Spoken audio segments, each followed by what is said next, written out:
So, this was back when I was a junior in high school. I remember around the time me and my parents had been fighting a lot about where I was going to get an education.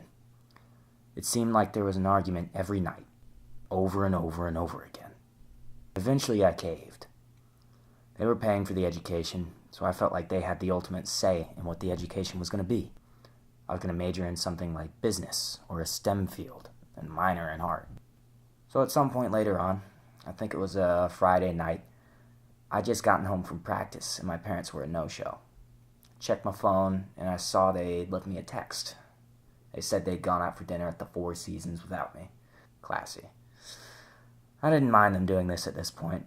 Gave me the house to myself, and I got a lot of alone time out of it. So I was in my basement, blaring Megadeth on the stereo or something, when my buddy Matt hits me up. He says he's got a handle of rum, and he was going to have the squad over for a hangout to help him finish it. Now, I wasn't much of a rum fan at the time, but hey, free booze is free booze.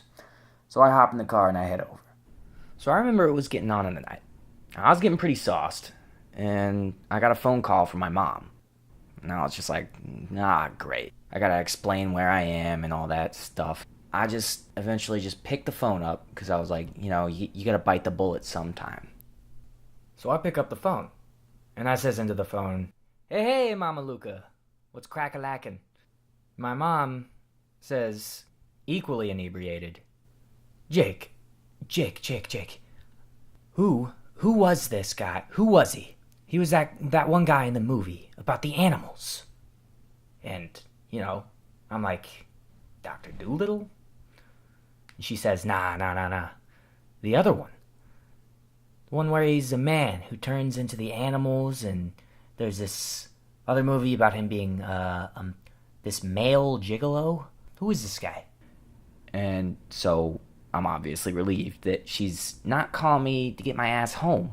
But I'm also just like, why is she calling me up in the middle of the night trying to talk to me about movie trivia? I decide I'm not really going to dwell on it. I just decide to keep playing along.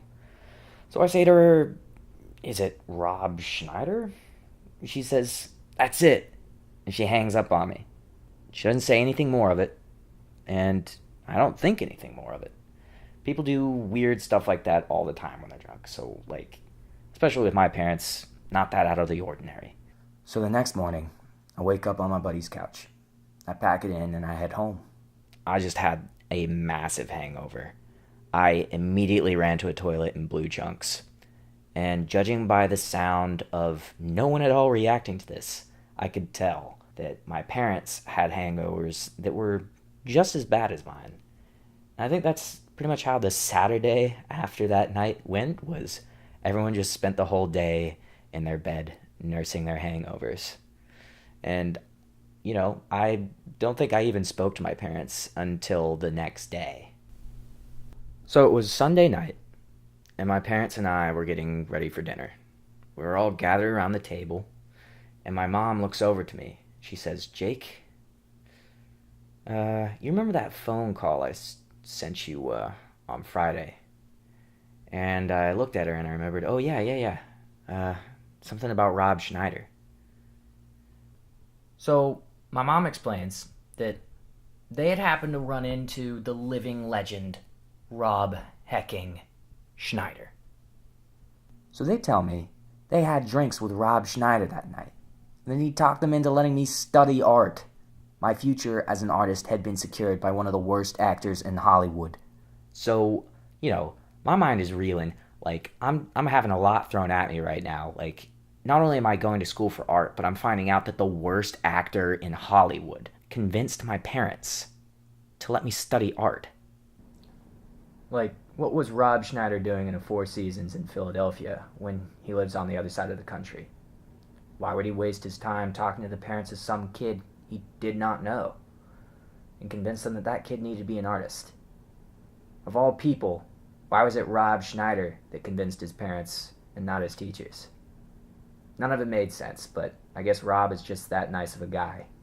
And so it's I kind of made it a principle to not speak too negatively about him anymore. Because, you never know who your guardian angel is. That's all I'm saying.